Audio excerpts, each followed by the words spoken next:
Hello guys, welcome to another special edition on Pious Football where I bring you the latest transfer updates.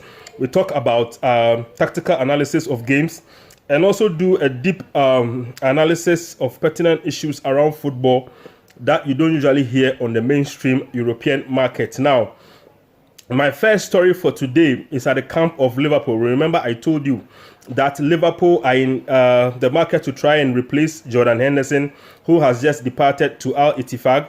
Now, Fabinho also might leave, as I said in my episode yesterday. He's been held by a delay, but soon Fabinho will also be off. And so they are currently in the market, Liverpool, searching for a replacement for the two departing midfielders. And yesterday, the news that came in late in the evening was that Southampton have rejected a £37 million offer for Romeo Lavia from Liverpool. Now, I told you that Romeo Lavia is a target for Liverpool. He became a target after they were bounced by Crystal Palace with a high offer of £70 million for Sheikh Doucouré. So they came back to Southampton to try and trash out a deal. Now, remember, Southampton are looking for £50 million, like I said yesterday. They are looking for a total package of £50 million. So hopefully, Liverpool can return with an improved offer, as the news has already come in this morning that Liverpool are preparing a renewed offer. They will bid again for Romeo Lavia. Mind you, they have already agreed personal terms with Romeo Lavia. The player is keen on Liverpool and he sees Liverpool as a good project for his career. Remember, he's only 19 years of age, so it's quite an extensive investment, but I think he's worth it. He's worth the money. He's done so well for Southampton. He holds a huge promise. He's not... Liverpool are not the only top team looking for Romeo Lavia, looking to sign Lavia. Remember, he's a target for Arsenal, and at the point he was mentioned as a possible target for Manchester United. So the talent is certainly there. A player who graduated from the Manchester City Academy. So he holds huge promise, and Liverpool are obviously interested in investing in the 19-year-old. So hopefully Liverpool will come back with an improved offer. I am hoping that maybe if they bid somewhere around £40 million plus 10 million in add-ons, or somewhere around £45 million plus £5 million in add-ons, making up a total package of £50 million, it will be enough for Southampton to let Romeo Lavia leave the Saints. So that's in there for Liverpool.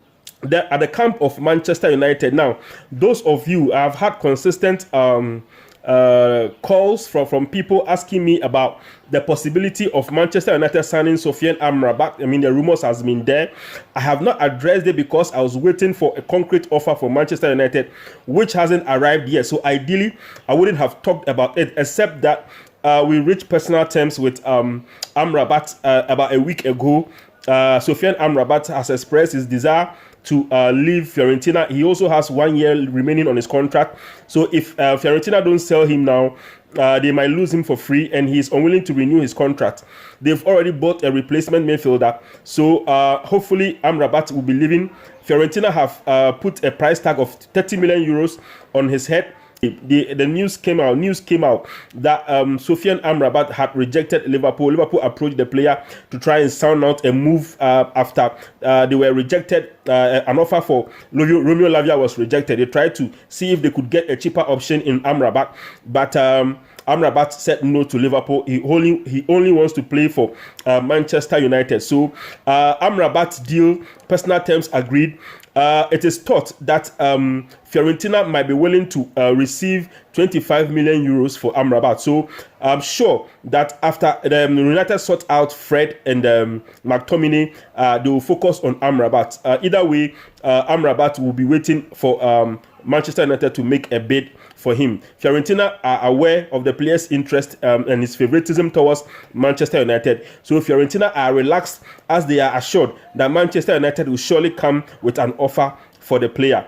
Also, at the camp of Manchester United, I told you earlier on that our reserve goalkeepers, Dean Henderson will be leaving to Southampton. Their negotiations are currently ongoing. And also Nathan Bishop will be leaving on loan. And then for number 2 for Manchester United, goalkeeper number 2. And I told you that our first option was to take the young Japanese goalkeeper with Ghanaian roots, Zion Suzuki, who was born in the US to a Ghanaian parent and a Japanese mother and a Ghanaian father.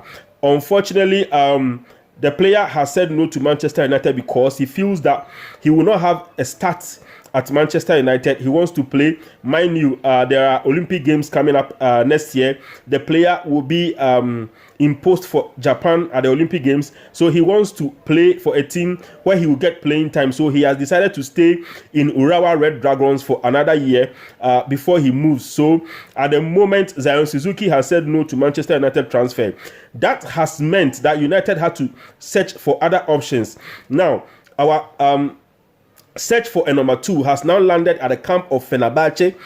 We are looking to sign a goalkeeper by the name of Alte Bandimir. He is supposed to be a very good goalkeeper, very good on the ball, very good with his distribution, just like the textbook Ten Hag goalkeeper. So I believe that a £5 million has been touted as being enough to, get the player from Fenerbahce. However, the twist in that transfer is that the player is also wanted by Ajax. So Ajax are also looking for a goalkeeper. Now, if you are the player and you can play for Ajax and start, rather than be a number 2 at Manchester United, I'm sure that the player would decide to go to Ajax. So even with this Alte guy, I'm not sure if that transfer will materialize. But so it's early days yet. So let's see. I'll give you progress of how the deal goes. Also, I'd like to talk about West Ham going in for James Ward-Prowse. Remember, they had a bid of £37 million for Conor Gallagher, turned down by Chelsea.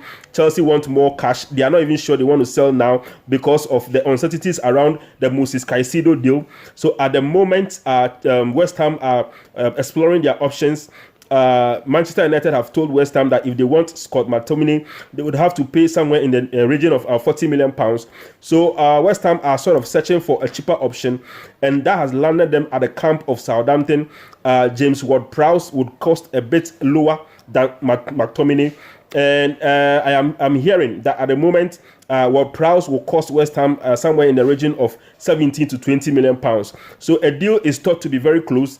So let's see, fingers crossed on Ward-Prowse to West Ham. It will be an interesting transfer. Mind you, the experienced midfielder has played for several years for the Saints. Now that they have gone to relegation, it is hope. He is hoping to get back into the top flight in the EPL in the shape of West Ham. So let's see how that move also go. Also, at the camp of Chelsea. Now remember, Chelsea are also in the market trying to look for the next generation. They have a policy of buying very youthful players across the globe, future stars, so that they don't have to overpay for them later. And so one of those youthful searches across the globe has landed them at the camp of Montpellier in France, and they are looking to sign Elye Wahi. Elye Wahi is a 21-year-old French international. Remember, he was at under 21 Euros, just played recently. He scored 19 goals in total in the French League One, so he's a very good player. However, Chelsea have a plan of buying him from Montpellier and loaning him to Strasbourg. Mind you, the agency that controls Chelsea and the owner are also in control of Strasbourg. So they want to use Strasbourg as a launching pad for their youth players. So it is thought that Elye Wahi, when he signs for Chelsea, would actually go on loan at Strasbourg. Now, at the players' camp, the rumors coming in is that the player might favor a team where he would start, a bigger team where he can start, a team that has a project for him now and not for the future. So he is not at the moment so keen on playing for Strasbourg on loan. Although he prefers a move to Chelsea, he doesn't want to go on loan to Strasbourg. So it is up to the Chelsea hierarchy if they want the player to try and give a player the options and the terms that he wants, that he fits, that he believes will be good for him. So let's see if that move will materialize. At the moment, 25 million euro bid has been made to Montpellier for Elye Wahi by Chelsea. So let's see how that move will also go.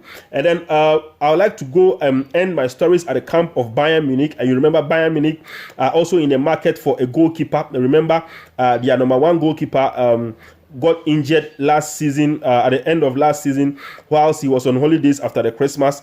So I mean, he's not been back since then.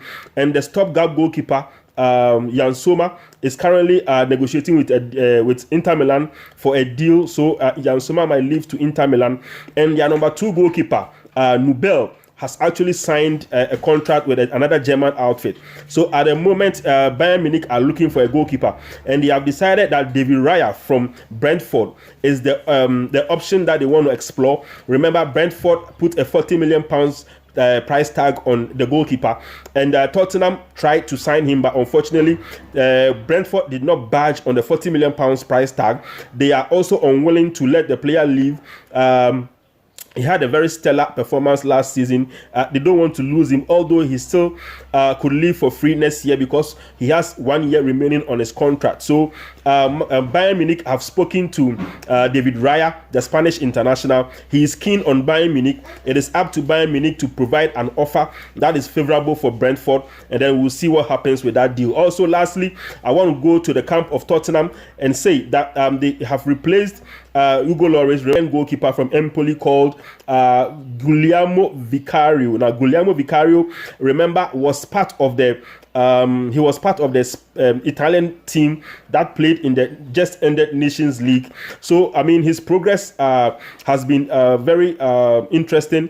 He's very good. He's very good on the ball as well, and he's a good shot stopper. 25-year-old Italian coming to Tottenham for £17 million. He signed a 5-year contract. So let's see how that goes for him. So today, those are the stories that I have for you. I hope that you keep following Pious Football. Don't forget to like and subscribe to the channel, and then more transfer stories and in-depth analysis will be on your way very soon. Bye.